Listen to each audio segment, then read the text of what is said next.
Hello, I'm Scott DeVaney. I'm currently at Mozilla, and I'm editorial manager of our relatively new Firefox marketplace, which primarily serves Firefox OS. It's not in the States, but these devices that Mozilla supports, mostly in Latin America, parts of Eastern Europe, soon to be India, Bangladesh, and other parts. So I'll give you a little more backstory about where I come from, what brings me to this point, and lend some credence to what I'm about to spew forth. I've been curating marketplace content since 1999 with a site called checkout.com, which, like most things from 99, is dead now.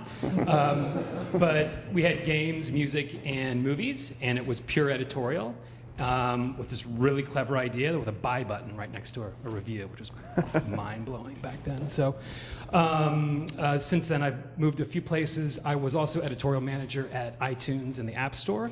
Till pretty recently. I've been at Mozilla less than a year. So I bring some insight into what Apple does, the App Store, in addition to what we're doing now at Mozilla. So with that, I thought I'd start at the beginning. So I'm probably the least technical person in this room. I'm a pure editorial background. I come from an arts and entertainment.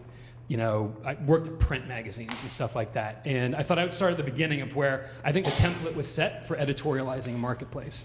And it was your great record stores. And what they did back then is what good marketplace editorial does today. And it's pretty simple. It's a win-win-win situation, what they created. And that was they empowered their staff, which was deeply knowledgeable and deeply passionate, which is a key component in this, about the content. And they empowered them to make staff recommendations. So it was a win for the store. It circulated content.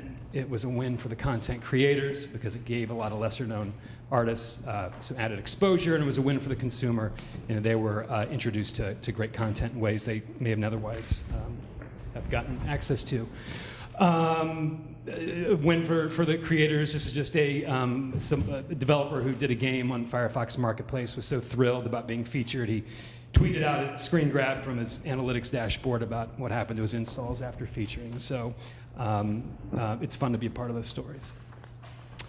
I'll talk a bit about, I come from, I'm the very human, subjective side of editorial.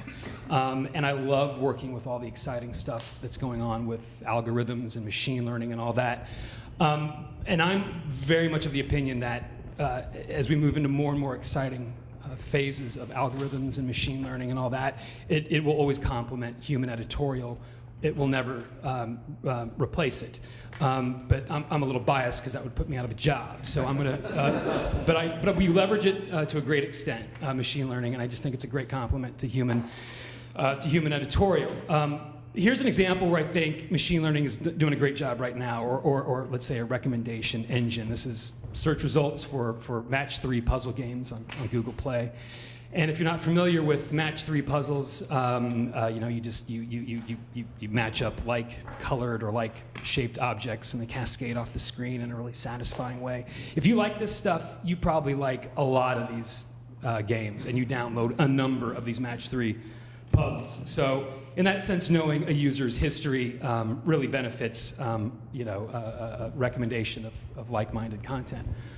Where it doesn't work so well is this is a screen grab of search results for menstrual calendar apps on Google Play. And I don't have the data to back this up, but I bet if you're into a menstrual calendar app, you only need one. Unless you're using it to try not to get pregnant, and you're just getting pregnant over and over again, you may need another one. You need one, but there's a lot out there, and I don't know why necessarily. Wait, how do you know you need one?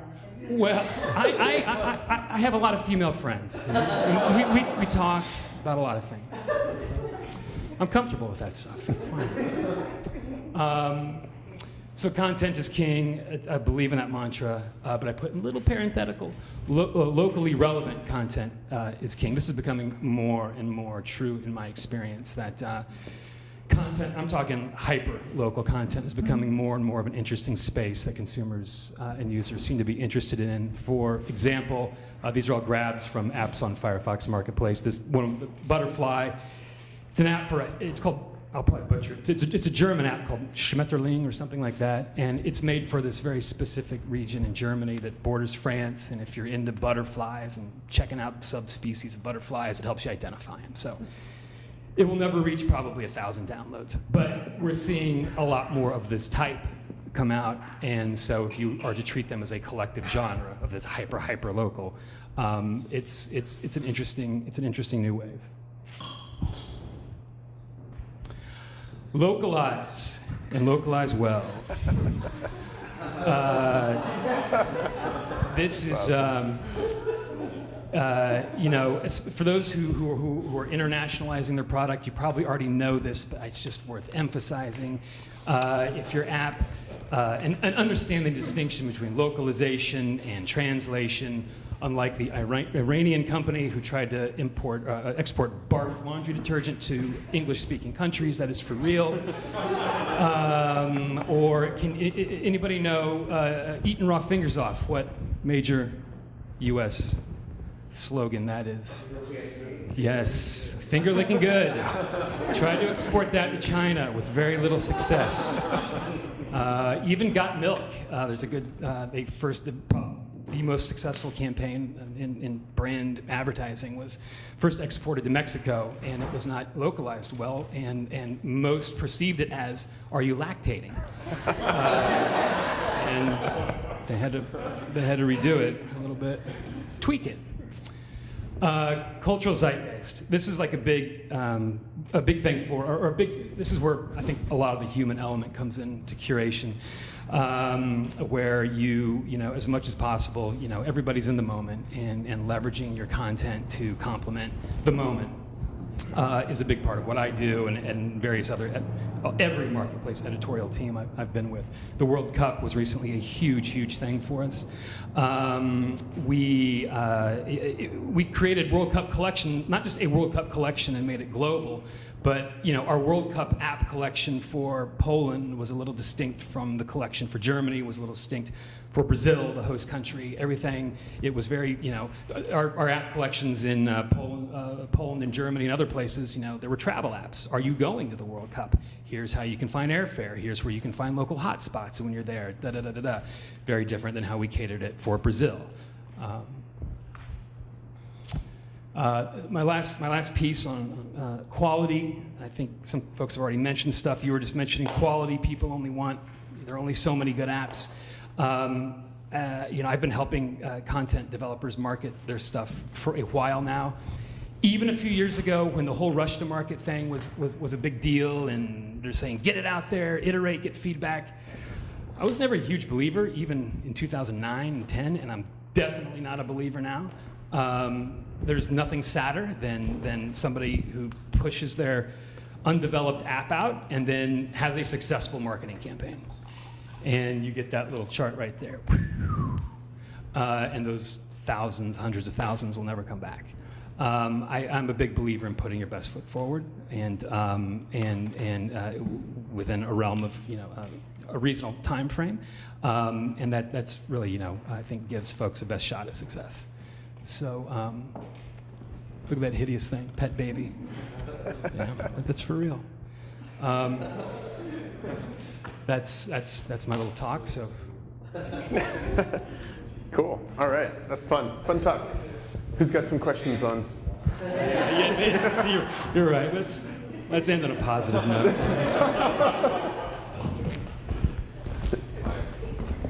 You have a good voice, but. Do you see app curation in the App Store kind of going the way of playlists, where you kind of have either the user can have control over the playlist they make in Spotify, or maybe a sponsored playlist, or even a famous person's playlist? Do you see that kind of curation model coming to the apps? Did someone from Mozilla put you here? Because that's okay. That's where we're going. So we have a real, it's a super nascent marketplace, and I'm not just trying to plug Mozilla, but we're getting into that space like heavily. Where specifically we're getting into that is community curation, empowering community and finding ways to cultivate community leaders that they'll curate and have a way to elevate what the communities does. We're really trying to democratize app discovery, but this is forthcoming. It's not here now, but it's coming real soon for us. But to your question about celebrities or whatnot, I'm not sure. That's a good question. I'm not sure if that works for apps. It works for music playlists. We've seen that. Does it work for apps? I don't know. That's a good question. You have like 80 apps on your phone these days, and you probably have, as many songs on your iPod or, Yeah. So it's one. Yeah, yeah. I don't know. It's a really good question. I do think that, to this gentleman's point a bit ago, like we are shifting our metrics right now around. At first we wanted like X number of apps. We are lowering that way down and raising the quality bar. So that kind of flies in the face of a lot of like heavy collection building. In other words, I think I think things are shifting way more towards fewer and higher quality. So. Who else has a question? Mario. Self-fulfilling prophecy. So I've been managing digital stuff for mobile for decades, and so I've discovered this thing called self-fulfilling prophecy. And we can take that baby, make that #1 on Mozilla's App Store, and give us bunch of downloads, right? And so, what has been your experience that you could take something, the worst performing app ever, and just feature it and see what happens to it? What has been your experience? Or this explains, kind of your experience with self-fulfilling prophecy, and does that really make an app popular? Let me see. So if you feature something, there's an effect, like a big effect. But this is hard to qualitatively measure. Even though I've been in this space for so long, is trust. It works because you've established trust. The featuring works because you've established trust with the user. So if they've hit Pet Baby and they hit some other turd and it happens again and again, that trust goes away. But that's. You actually have two charts here which I think help make this point. The first one you showed where the guy got to jump up in downloads and then he stayed. Yeah, it's a good game. So you can measure that, and then Pet Baby gets the jump up, and then it stays down. Yeah. So, you can sort of make an app popular for a week, but the app itself has to make itself popular virally after that. Yeah. Or keep the engagement. Yeah, right, like 1 million downloads, but no one uses the app the next day. Right. Exactly right. I mean, you feature great content, and that's it. It flies. Yeah, I'm just thinking of an interesting startup called Product Hunt that just raised some money, and they have an interesting model. It's like startup products. They have this really tight community that submits new startup products. The rest of the community votes on it. They can't submit it themselves, and it votes it up. It kind of has a little bit of the curation by the experts meets, upvoting, and it drives crazy traffic to the ones that get upvoted. I mean, it could be something to study because they're doing some cool things. Who else has got a question? Yes, sir.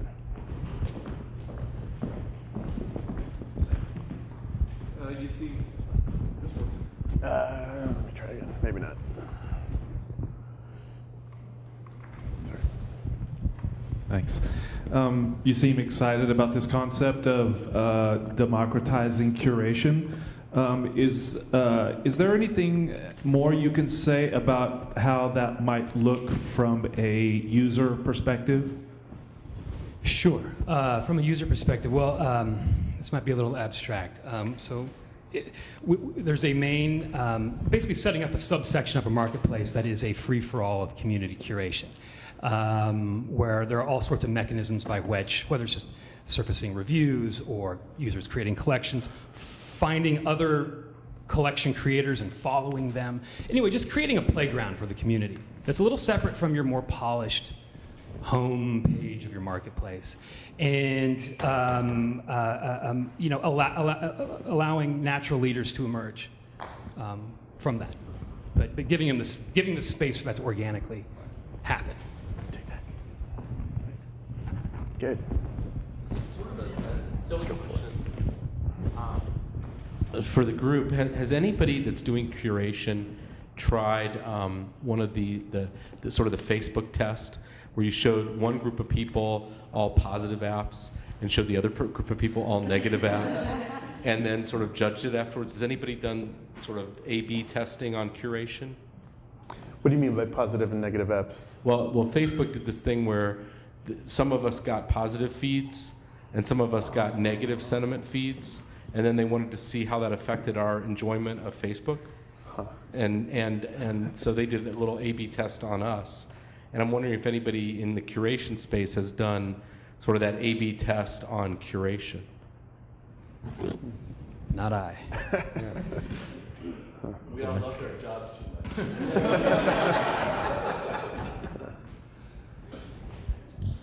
much. Interesting concept. Sure.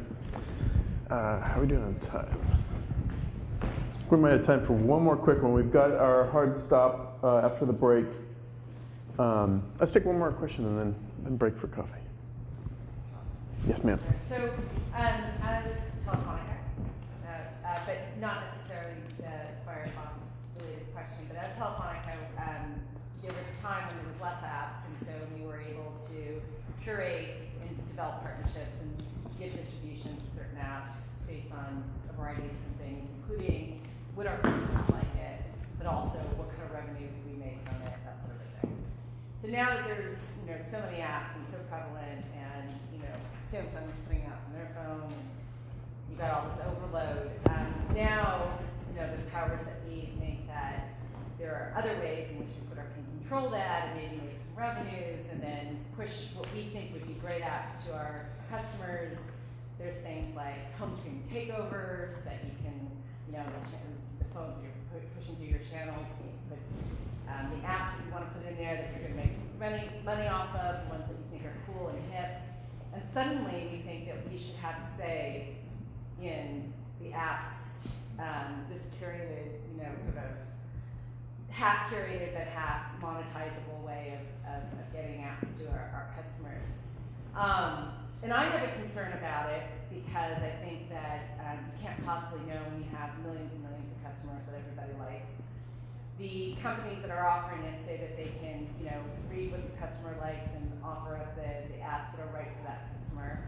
But the reason we're all doing this is because we don't think that there's necessarily a solution within the app stores that are really giving the greatest curated advice. I mean, only the top apps are floating to the top. And also because we're looking desperately for ways to sort of make money out of this app society. And I think that there's room there somehow for us to play together, but I don't know really what it is. And these other and operators thinking that they know what their customers want. But you're in that same position. How do you decide what the customer wants? What do you think how do you make that decision as to what it should be? Are you using are you using data on them, or what do you suggest an operator do in this situation? That's a big question. I can tell you that it's a vastly different process for when you're at Apple and you've got 1 million apps, and you're at Mozilla Firefox Marketplace where we're hovering around 5,000. Vastly different. I'm almost close to familiar with all the apps on the Firefox Marketplace. So these are. Boy, it depends on the battlefield you're trying to conquer there. I think that's where. How do you do it? I think with some of the machine learning that is emerging that you guys have been talking about now for a while, complemented with skilled curators. I mean, to help curators surface this stuff, and then it's subjective. It's just subjective, and there's analysis only takes you so far with predicting the next hit, and you're wrong. That's tough to crack, but that's part of also why we're excited about moving more into community curation. Is that I could have a staff of 100, and I don't, but even if I did, I don't know what's important to these people we're trying to sell phones to in this little village in Bangladesh. I will have no idea, and I won't, and which is going to be different than the village 100 miles away. Which may even speak a different language. And this is, as you're all, this is where it's going. This is the next billion we're talking about. So trying to hand this over to community a bit which is a little scary for, frankly, corporate entities. But letting this democratization happen and finding ways to formulate it and facilitate it, I think is a big part of the answer. So. Do you want to talk about the feed? And sure. does that, as I understand it, it's where users are liking it. It's basically decisions on what to serve up next based on what they've liked and chosen before. Does that become kind of the democratization of this? It's the first part of it. So the feed is just our loose term. This is part of the redesign that's happening on the Firefox marketplace within the next week or so, where it's a vertical scrolling feed of content catered for a specific region, and by region, a country. And over time, more and more, the lines will be blurred over what I'm curating and a group of curators that I work with, and what the community is curating. So it's going to just become this centralized vertical feed of curated content that's being curated in different manners. So.